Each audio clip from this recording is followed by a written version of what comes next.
Hey guys, it's Renee. Welcome back to another video on my channel.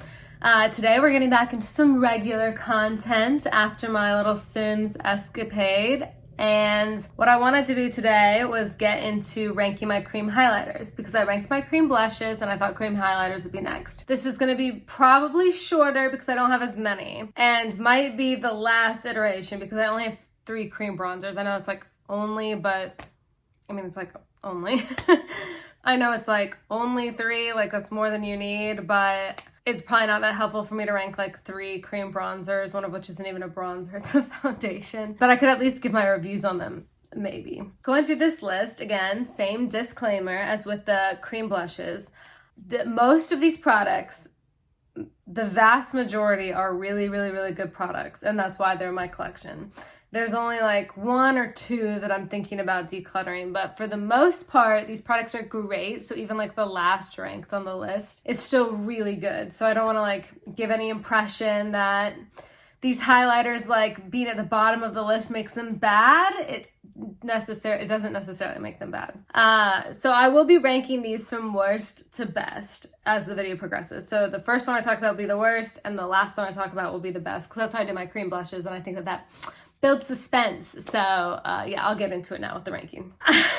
And I know I just gave that disclaimer that like the ones at the bottom of the list aren't bad, but I'm gonna be dead honest with you. And this like really pains me because this is one of my favorite brands, just like in general. I know that they're like kind of hit or miss. Some people really love them. Some people really hate them. I've seen like a lot of mixed reviews. It seems like it's either one or the other. Like it seems like people either really like it or really hate it, but I really like it. And this is the Glossier Halo Scope, which I bought into when Glossier first started coming on the scene a few years ago. I bought everything. I bought their concealer, their skin tint, the halo scope, the cream blushes. I bought their skincare, their priming moisturizer, like everything that they offered, because I wanted to try the boy brow. That was what got me hooked on it. But I wanted to like try that like Glossier aesthetic, which like I may do a video on, but using vegan alternatives, because while the brand is cruelty free, a lot of their products are not vegan, and this is one of them. Anyway, I have this in the shade Quartz,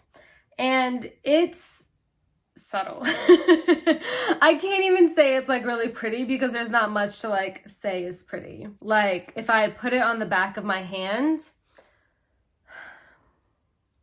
even under the bright ring light, I don't think you're gonna be able to see much.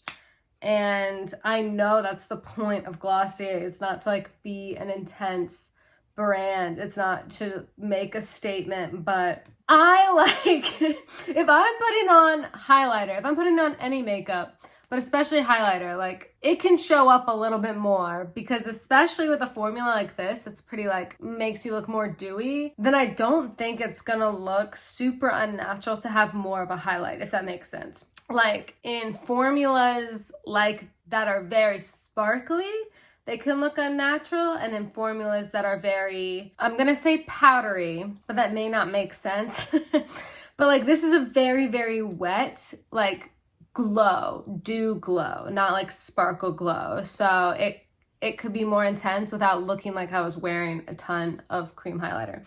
And I actually, it's not vegan and I don't love it that much, and I might just like throw it away because since I've had it, I've only used like that much of it. And it's getting older. It's not really old, but it is getting older, and I don't feel comfortable passing it on to somebody else. I don't know. Not my favorite product, just because I just feel like it could have been more. It could have given me this exact same effect of highlight, like glow, wet, dew, but stronger. And I would have loved it. It would have been natural, pretty, right up my aesthetic. The next product that I have, I don't even know if it like counts in this category, is it's the same highlighter that I have in my Project Pan, the Becca Shimmering Skin Perfector Slim Light in Champagne Pop. And it's also not a bad product. I just also don't see what the point of this is. And I don't even know if it counts as cream, but I do put it on before powder. And it's like, obviously Champagne Pop, not obviously, you wouldn't know this, but Champagne Pop is one of my favorite colors of highlighter, and Becca makes great highlighters.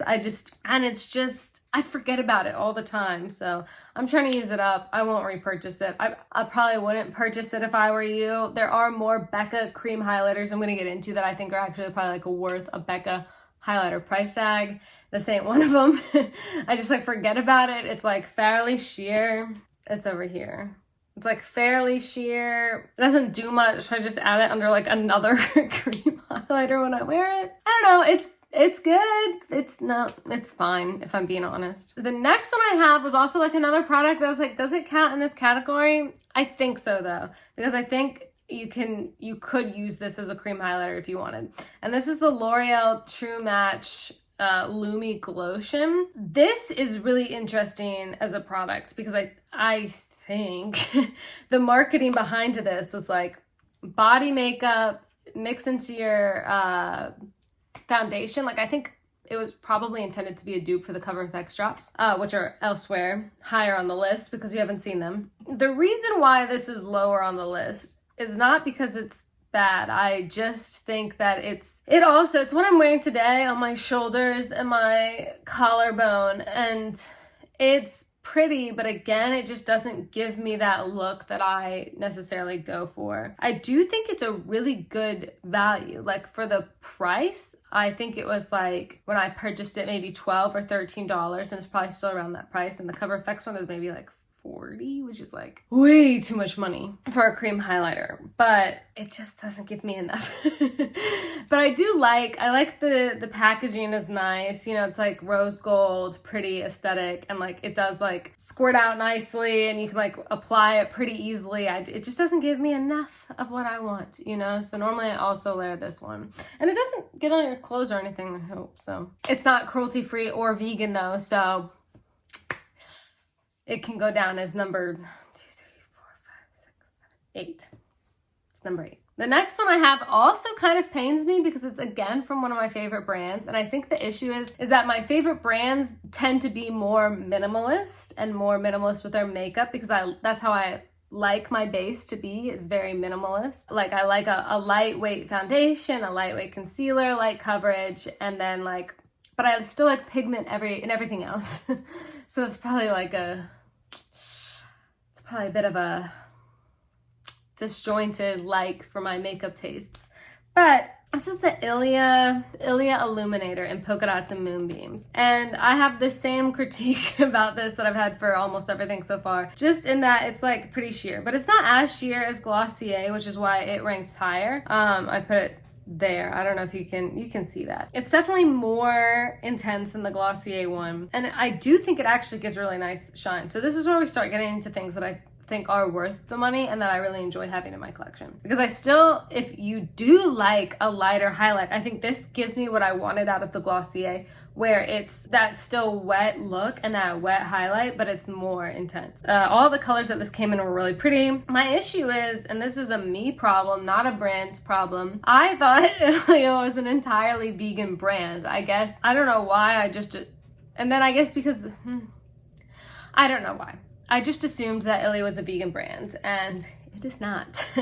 And this product itself is not vegan. I don't go for a natural highlight enough to get this to rank higher, and there's nothing so extraordinary about it that it would get it to rank higher. I really want to try. They do have a vegan highlight that I do really want to try from them, and I might order next time I order from the brand because I would be excited. That one also looks more intense, but it has kind of mixed reviews, but the whole brand does. And I think that that's definitely something that like more like natural aesthetic brands tend to get as mixed reviews, because I think a lot of what's popular in makeup is like full coverage and intense, like matte. And when you're like, no, I'm gonna be a more natural product, it's not as exciting to the average consumer as it is to me.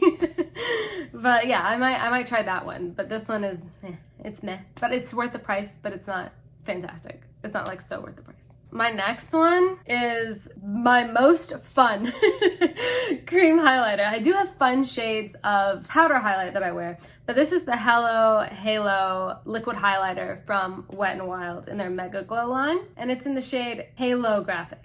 It's really pretty. I don't know if it's going to be able to come through entirely on my camera, but I'll try and show you. It's that sort of pinky purple. Yeah, you can't really see it at all. I can see it in person. I'll try and take a picture of it and insert it like here if I can. But it's like a pinky, can you see it more there? Yeah, see, it's like a pinky purple highlighter. That's like, I think it's great. It's definitely worth the money because it's like no money. So if you're not gonna wear this type of product every day, then you definitely don't want to spend like a ton of money on it. And I think this is like $4 or $5. But because I don't wear it every day, because I don't wear like funky highlighters as much as I should because I really like them. So it's lower on my list, but still great. Like the formula is actually really nice. It's long wearing. I really like it. So if you see this and this is something that's up your alley, it's kind of like a spacey futuristic highlight, I would recommend it. This product though is not cruelty-free or vegan. Wet n Wild pulled a little fast one on us, and now their products are tested on animals in China. So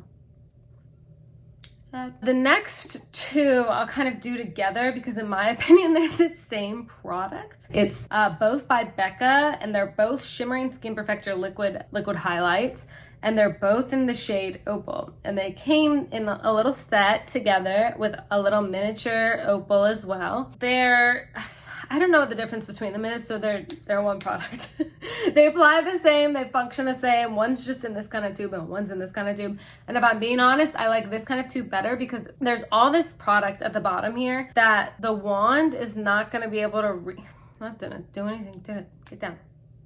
Okay, well, you're gonna have to take my word on it. The wand is not as long as the tube by any stretch of the imagination, so you can't get all the way in there to get all the product out. And this is my second one of these. I've actually used up one of these before, so I obviously really like it.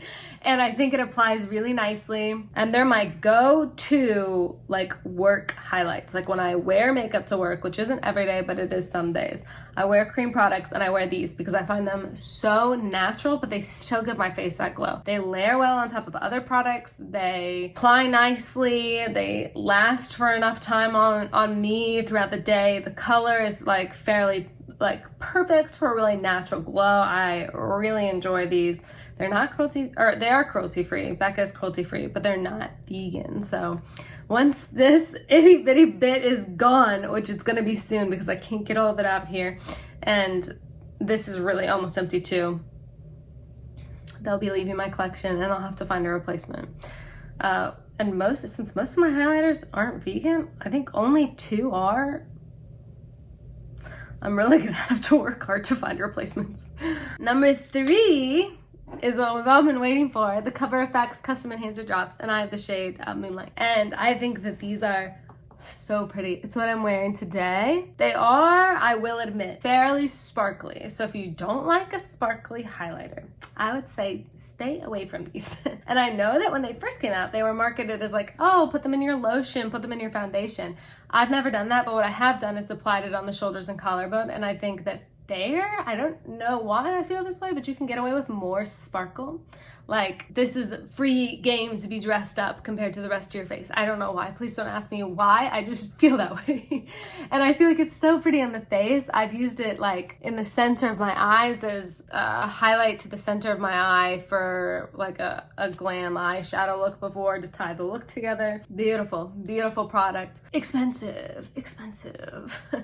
But worth it if you can afford it. Obviously not worth it if it's gonna stretch your budget, but if it's within your budget and you like a sparkly highlight that like, I mean,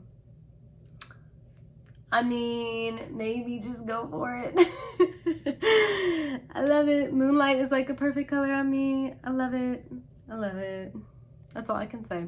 Cruelty-free and vegan. Cover FX is a vegan brand, so yay, I can repurchase that if it ever runs out. Then the next one, my number 2. This one I debated making number 3, but I made it number 2 for reasons that I'll get into. This is my MAC Strobe Cream. This is like the even more miniature version. I decanted my one in my project pan into this bottle so that I could keep track of my progress. So that's actually how much was in there, and then it fell sideways. So right now it's all on the side, but it was up there. Anyway, so I didn't want to pull out that one to show you because I figured you maybe want to see the packaging. But why I like this one is because it is natural. You could wear it naturally, but it also kind of has that same kind of like space effect but in a natural way that the Wet n Wilds had. And I feel like I can use this naturally. I can use this to go out in. I can use this for more fun looks.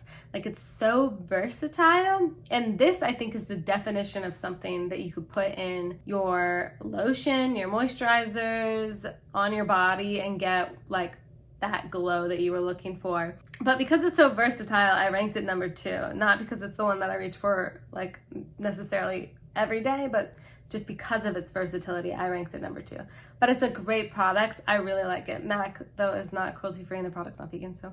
But that's why it's in my project pan. I'm gonna try and use it up and not feel guilty about using one of my favorite highlighters until it's empty and I can't repurchase it. I go into that more in depth in my most recent project pan video if you want to watch that. And number 1, this was an impulse buy that was like the best decision I've ever made. The best impulse buy. Normally impulse buys, I come home and I'm like, what's wrong with you?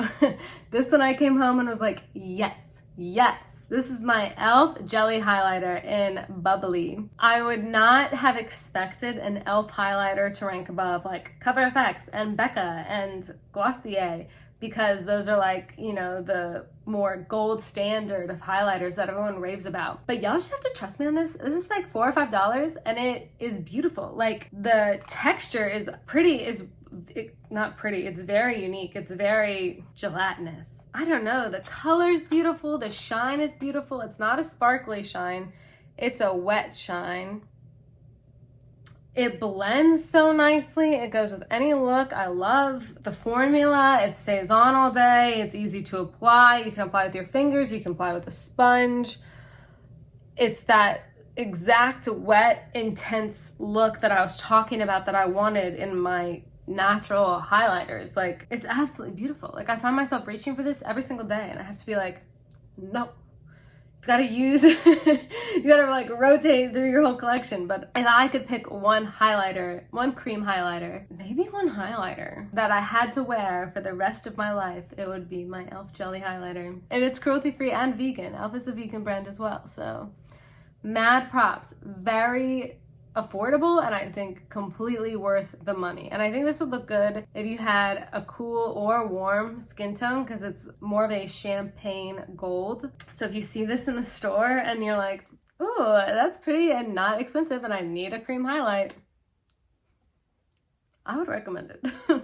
Like, very much so. But anyway, that's all my cream highlighters. Hopefully that was like a little bit helpful. Next, I'd probably like to do my powder highlighters and powder blushes, just as kind of like an extension on this series. Like, I'd like to rank everything within my collection and see kind of where it falls and see if maybe there's anything that I can get rid of, like maybe the halo scope to make room for more things in my collection. But yeah, like, most of these highlighters are great and I'd recommend them. Thank you so much for watching. Like, subscribe if you want, and I will see you guys in the next one. Bye!